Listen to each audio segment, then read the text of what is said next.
Iya sih, capek sih sebenarnya, kasihan anak sih mikirnya.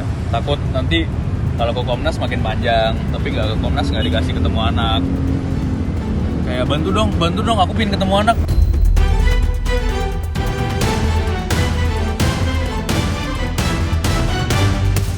Di Komnas Perlindungan Anak itu biasanya pada saat nanti ada yang misalnya mereka melapor, lalu kita akan panggil salah satu terlapornya.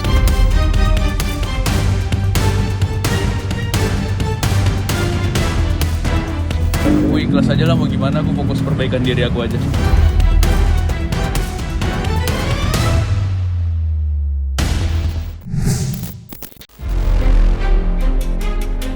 Sengit berjalannya konflik internal keluarga, tampaknya memberikan dampak yang begitu besar dirasakan oleh Insanul Fahmi. Bukan hanya karena harus berhadapan langsung dalam dua perkara hukum sekaligus, sang pemuda asal Sumatera Utara juga harus menelan pil pahit lantaran mengaku tak kunjung diberikan kesempatan bertemu dengan sang putra selama 4 bulan lamanya. Di tengah perasaan gundah gulana, Insan pun menuangkan kekecewaan lewat sebuah unggahan sosial media, di mana ia meminta tolong kepada sederet lembaga negara untuk mempertemukannya dengan sang putra. Mohon bantu saya. Pertemukan saya dengan anak saya yang sudah ditahan-tahan selama hampir 4 bulan. Iya sih, capek sih sebenarnya, kasihan anak sih mikirnya. Takut nanti kalau ke Komnas makin panjang, tapi nggak ke Komnas nggak dikasih ketemu anak. Kayak bantu dong, aku pengen ketemu anak. Ada yang tahu nggak alamatnya? Melalui unggahan yang sama, Insanul Fahmi juga menuturkan pengakuan yang sungguh mengiris hati. Ya, Insan mengaku jika sang putra kini betul-betul merindukan kehadirannya di rumah. Saya sudah berkali-kali meminta untuk dipertemukan. Kasihan dia, terakhir kali video call, merasa sangat membutuhkan kehadiran saya, dan katanya sering ditinggal di rumah sampai malam. Lantas mungkinkah Insanul Fahmi akan segera melaporkan hal ini ke Komisi Nasional Perlindungan Anak? Kita lihat aja lah, ini lagi bulan Ramadan, kita kurang-kurangin lah ini. Aku ikhlas aja lah, mau gimana, aku fokus perbaikan diri aku aja.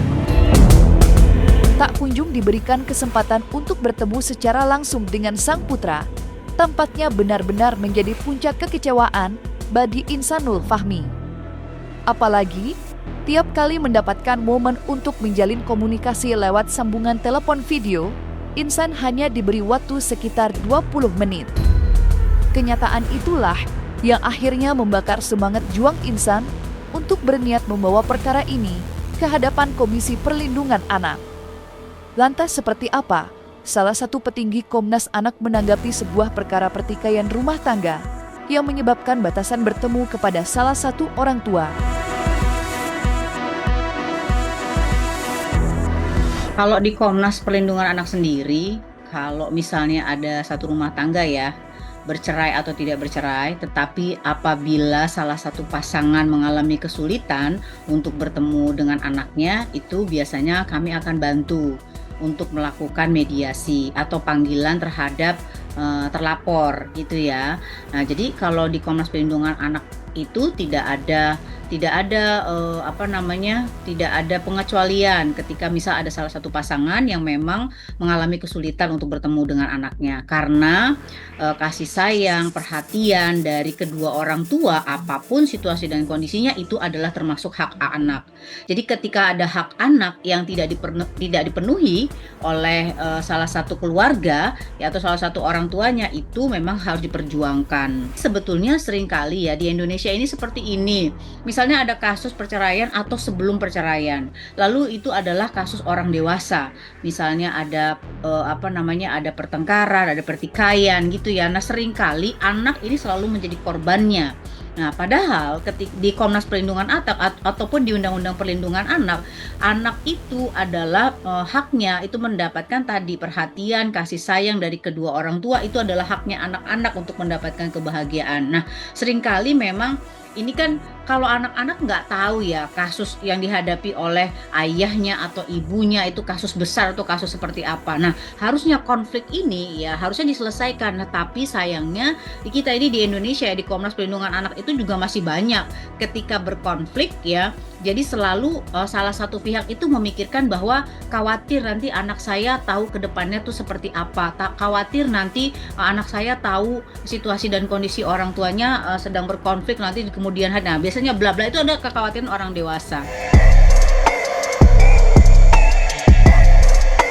Lebih lanjut, Lia Latifah turut berbagi sedikit penjelasan soal strategi serta langkah-langkah yang lazimnya ditempuh oleh Komnas Perlindungan Anak tiap kali menemui persoalan serupa. Mulai dari cara-cara membangun perdamaian dengan mempertemukan kedua orang tua yang tengah bertikai hebat, hingga menentukan lokasi yang sekiranya paling baik bagi anak untuk ditempatkan sementara. Lantas, seperti apakah penjelasan Komnas Anak tentang cara yang kerap mereka tempuh ketika menangani perkara yang serupa dengan konflik Insan dan Mawa?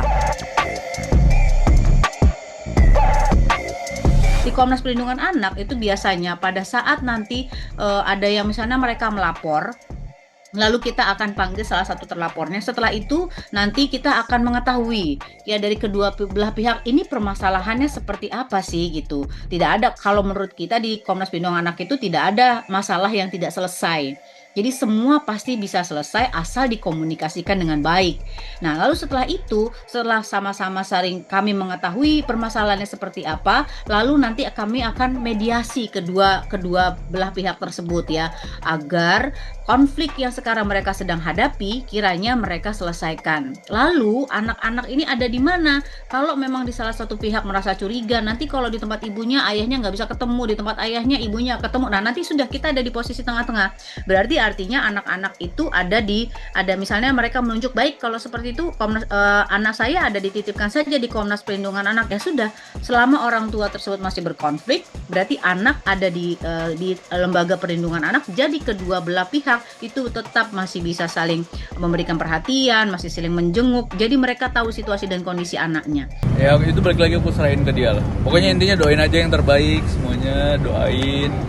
Di bulan puasa ini semuanya kita bisa meraih keberkahan dan bisa damai-damai lah semuanya, merasakan ketenangan ya. Kalau memang salah satu pihak mempercayai lembaga perlindungan ya berarti ada di lembaga perlindungan. Kalau memang salah satu pihak anak tersebut ada di unit perlindungan perempuan ya di unit perlindungan perempuan dan anak itu di mana saja. Nah, artinya kami semua di lembaga perlindungan anak yang ada di Indonesia selalu mengedepankan semua azas kepentingan terbaik dan kebahagiaan untuk anak-anaknya. Jadi tidak ada alasan ketika ada orang tua yang mengatakan bahwa nggak bisa, ini nanti saya takut anak saya khawatir seperti ini. Nah, itu kan hanya kekhawatiran saja. Kekhawatiran itu muncul karena tidak dikomunikasikan dengan baik dengan pasangannya. Dalam kesempatan yang sama, Lia Latifah pun menegaskan bahwa dirinya serta Komnas Anak sangat mengharapkan bagi kedua belah pihak untuk tidak membawa perkara ini ke sosial media, agar supaya pertikaian ini tidak meninggalkan jejak digital yang kental terukir di dunia maya. Kalau misalnya khawatir nanti anaknya di kemudian hari tahu orang tuanya ternyata punya permasalahan ini, terus kemudian sempat masuk ke media sosial, itu yang selalu kami sarankan kepada orang tua ya. Kiranya kalau memangnya anak tidak ingin mengetahui tentang konflik orang tuanya, ada baiknya mereka tidak pernah menulis itu di media sosial, mereka bercerita itu di media sosial gitu, karena rekam jejak itu pasti akan terbaca semuanya. Nah, itu yang selalu kita sarankan. Gue sedih banget, kepikiran sama Afnan di rumah, umurnya masih 5 tahun. Sebenarnya secara tidak langsung tuh yang harus disedihin itu dia, Afnan anak aku, karena dia cuman bisa bergantung sama aku sendiri, berlindung sama ibunya sendiri, dan penguat aku tuh ya cuman Afnan gitu kayak. Ya Allah, aku pengen dia tuh bahagia. Alhamdulillah aku dikaruniain anak laki-laki yang itu jadi pelindung aku nanti. Insya Allah kedepannya dia bakal bisa ngelindungin ibunya. Banyak sekali konflik yang terjadi saat ini ketika orang tuanya sedang berkonflik. Tadi anak-anak selalu menjadi korbannya, yang menjadi korban terdampak dari pertikaian orang tua yang sebetulnya mereka tuh nggak ngerti seperti apa. Ya, seperti yang sekarang Komnas Perlindungan Anak juga sedang tangani, kami sarankan seperti itu. Jadi kalau memangnya dari ayah dan ibunya ketika berkomunikasi selalu ribut, selalu marah, terjadi pertengkaran, nah kami posisi ada di tengah-tengah. Kami dengarkan dari pihak ayahnya, kami dengarkan dari pihak ibunya permasalahan seperti apa yang memang sekarang sedang mereka hadapi. Kalau memang salah satu pihak sedang bermasalah, selesaikan masalahnya. Itulah. Tapi tetap anak harus mendapatkan perlindungan. Di lain sisi, langkah yang kini direncanakan oleh Insanul Fahmi sudah terlebih dahulu ditempuh oleh Inara Rusli. Ya, beberapa waktu yang lalu, Inara Rusli telah berkunjung ke Komnas Perlindungan Anak untuk membuat pengaduan terkait beberapa poin.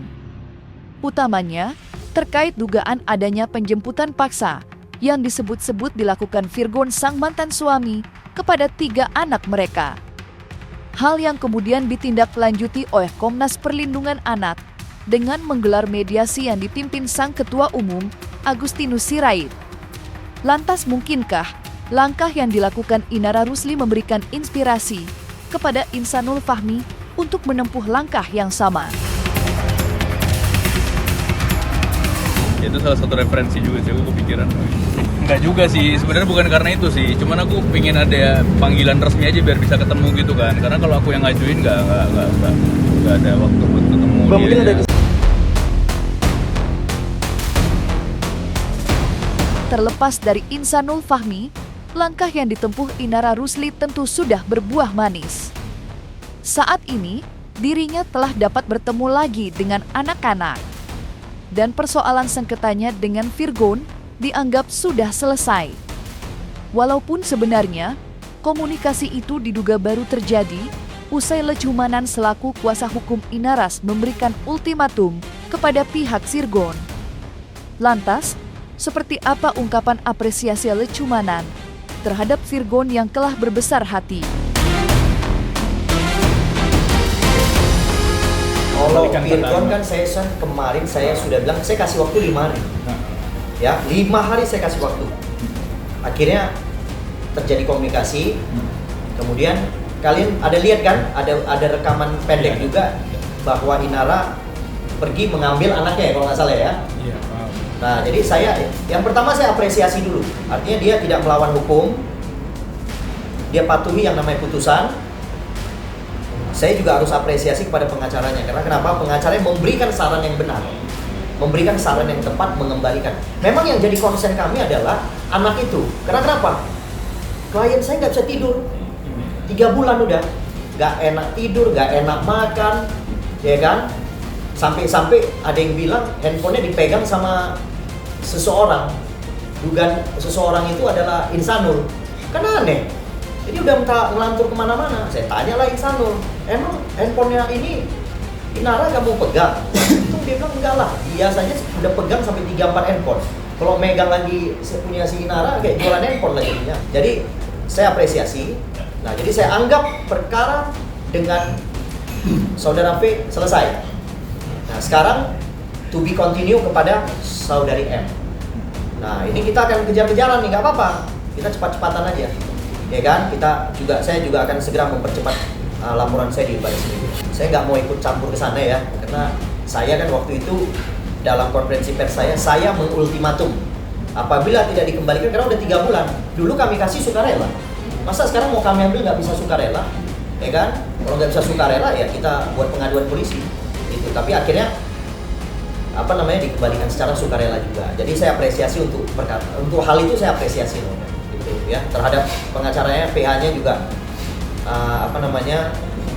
kalau nggak salah Bang Sandi ya saya apresiasi ya, karena udah diberikan pemahaman yang benar kepada saudara P, sehingga apa yang kami minta akhirnya diakomodir. Jadi itu selesai.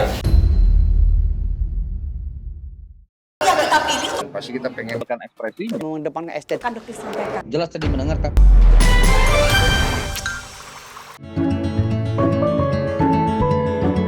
Dan jangan lupa untuk like, subscribe dan juga share channel YouTube Cumi Cumi.